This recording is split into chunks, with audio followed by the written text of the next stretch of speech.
take a moment and listen as I raise my voice of hope for peace, full of courage and boldness. A voice for the voiceless, young, innocent, current and future generations who are not registered voters, to vote wisely and assure themselves of a peaceful and a sustainable tomorrow. The Kenya general elections. This is the most sensitive time in our nation. With the onset of COVID-19 2 years ago, the stakes are higher than ever for children, as they are the most vulnerable victims in the unfortunate event of an electoral crisis. It is for this reason that key issues affecting children should and must be put into consideration as the nation prepares for the next upcoming general elections in August. Politician manifestos have not covered children issues. First of all, they only talk about bursaries that are provided to children, nothing else, not improving infrastructure in schools, also not providing quality education. Right now we have a new curriculum, the CBC curriculum. They expect children to undertake in experimental lessons like swimming lessons, the swimming skills, and they have not provided swimming pools in schools. So the teachers end up providing just theory lessons. And in another way, they have not really tackled any issue concerning children, even not only in schools, but also outside schools. They just cater for the people who are voting, because they consider children do not vote. So they don't talk about our issues as children. Child participation is one of the key issues that are not effectively practiced in our country. Most of the time, the issues affecting children are not well researched, and at times most of the people usually assume that children do not undergo any challenges. During these upcoming elections, most of the children would want to see the candidates outlining the issues that children go through and including them in the manifestos, even though they have no votes. The children of Kenya make up almost half of the country's population, and by neglecting them, this means that half of the country is doomed to failure, hence destroying the lives of the future generation. The next politicians of our country can ensure that there is enough covering of children, basically by making sure child participation is enforced in Kenya. In Kenya, we have very good policies when it comes to children engagement, but it is on paper. We as children are not engaged in any matters in parliament, in the law-making processes, in the bill-making processes, in the budget-making processes. We are not engaged at all. And so I'm thinking the next government can try, actually they should, make sure that they engage children through the child participation guidelines and policies. They should make sure whenever they're making bills and laws that are actually going to affect children in any way, they should include children in the making processes. They should engage them the same way they engage the youth, they engage the people living with disabilities. They should engage us as a special group in our country. To improve level of child participation, personally I would think they should go to the child-led organizations such as PACLO, or they can go to KCA to get the child's opinions, or if so, they could try to maybe going to schools and trying to get like an official to go to schools and directly speak with children on their issues, either on schools, personal life, their home situations, all those things that they see. I think what the next government can do to increase child participation is to involve them in hot discussions that involve themselves, that concern the children themselves, not to make laws or like bills concerning the children without taking the children's opinions.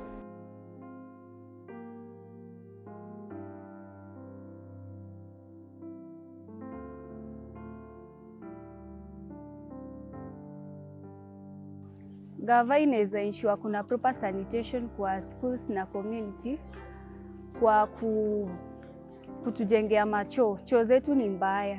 ni za mabati yenye mtu hata akienda anaweza contact ama contaminate diseases. So ningeambia government mtusaidie hapa nje, si kila mtu anajiweza. Choo tunaenda ni mbaya sana, pia maji hakuna kwa mashule na kwa manyumba. So to ensure maji zimefika shule na kwa manyumba za watu, because water is life.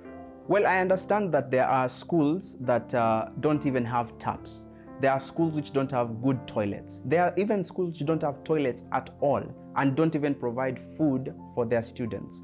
If the government can come up with programs to provide taps, especially now during the COVID-19 pandemic, if you can provide taps for schools, you can provide toilets, good toilets built by either the CDF program or the government themselves, we can provide proper sanitation, not only in schools. I feel like in our slum areas, we can provide, if you guys can provide things like toilets. I understand here in Kibera, some of the people don't even have toilets and they are living in those houses. Basically, they are lacking proper sanitation.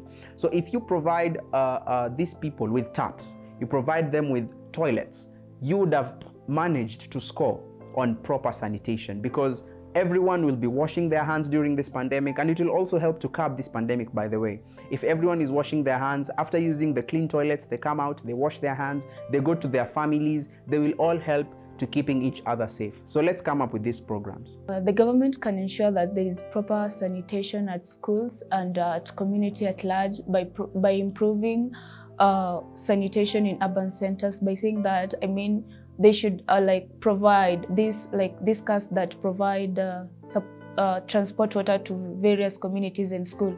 It should be clean, because in some cases, like in our school, we lack water almost for 3 days. 3 days, and we're supposed to use water almost everywhere, and there is COVID. So that is a real problem, and they should ensure that water is supplied to low-income areas, at slums, and yeah. Higher temperatures, unpredictable rainfall patterns, increased incidents of droughts and floods, and rising sea levels are impacting people across the country, with children being the worst victims of climate change. According to a report done by UNICEF on climate change in Kenya, many children starve due to the ravaging droughts and other drop out of school in an attempt to earn a living. Conserving the environment for children is really important, because children have this way of understanding the environment, and we do love animals. You know, we don't love all animals. Some of us are scared of dogs, cats, birds, and all that. But we do care of our environment, and we do like to go on adventures around our estate or around the garden. So it's really important, because then we can also create a future place that's suitable for our next generation that we make when we grow up. And all the other generations to come shall enjoy their livelihoods if we take care of the environment. And why, as adults, you should also take care of the environment for your children, because food shall be plenty and your children shall not be severely malnourished. Climate change is not an issue that has been addressed in the past, especially by our country, Kenya. The next government should consider very much prioritizing climate change, because climate change is mostly going to affect us children. You adults are going to live as children with the world, and so when climate change keeps on happening, we end up being most affected. I'm talking about floods, I am talking about diseases, I am talking about heat and temperature that is going to affect us and prevent us from being overly active. I am talking about unsafe surroundings where we have a lot of carbon dioxide. I'm talking about infertile soils. These are all effects of climate change, and I could go on and on and on, because our government is not doing enough to cater for climate change. Climate change is an issue that has been affecting us for the past decade or so, and yet you guys are not doing enough. And so to the next government, when you guys take power, remember, climate change is not an issue that is going to face you guys alone. It's going to face us children mostly. And so support our initiatives. We have a lot of initiatives, including the 200 million campaign. I mean, we are trying to plant trees here. The 200 million trees campaign is just a startup on how to plant trees in Kenya and in Africa in general. You need to learn how to support such initiatives. I'm not just talking about that. I'm talking about the clean our environment initiatives. I'm talking about environment clubs in schools. How can the government support them? Those are some of the questions that you should be asking yourselves. The first step that I can say can be taken is planting trees and reducing deforestation. And when it comes to reducing deforestation, there should be a policy and a law for that. That if you're found, let's say, cutting a tree, there is something that should be done about it.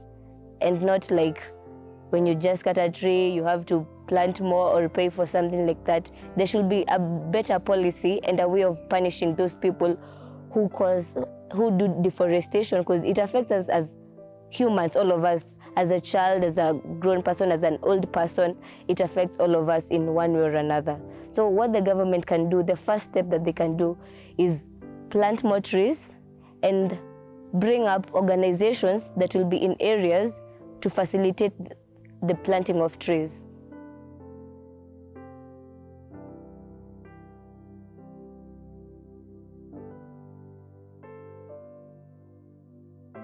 The government can ensure that I am safe during this 2022 election period by providing enough security to all of us. Well, the politicians and the government can keep us safe by spreading the message of peace.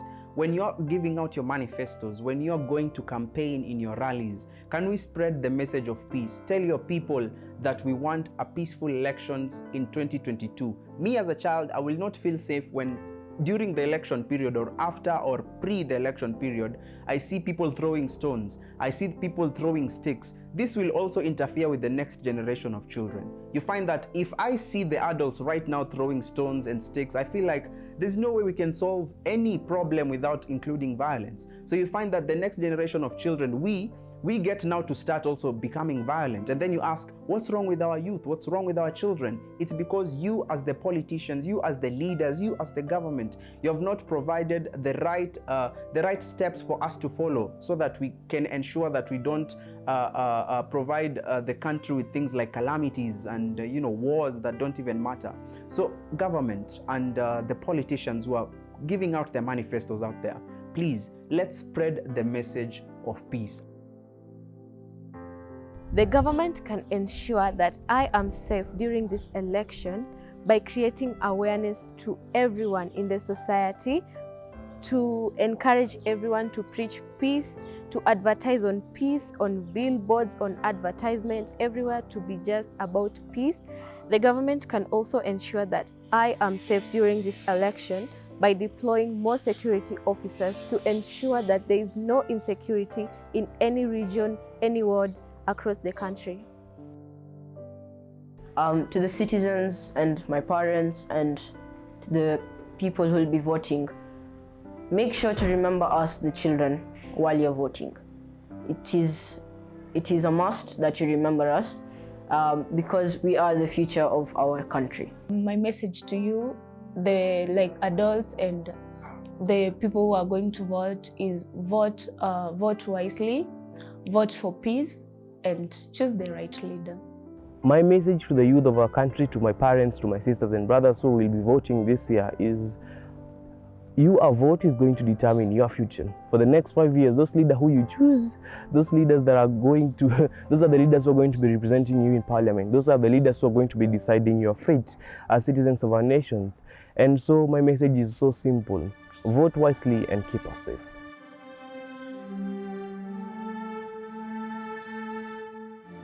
Dr. Seuss once said, "A person is a person, no matter how small."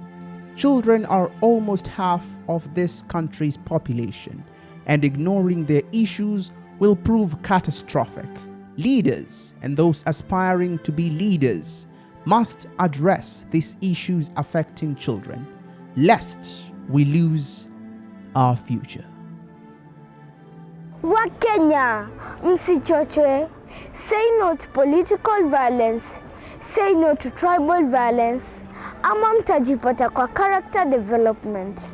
Without political and tribal differences, look how sweet and young we are, full of smiles of hope for a brighter and a sustainable tomorrow, which lies in your hands as Kenyan voters.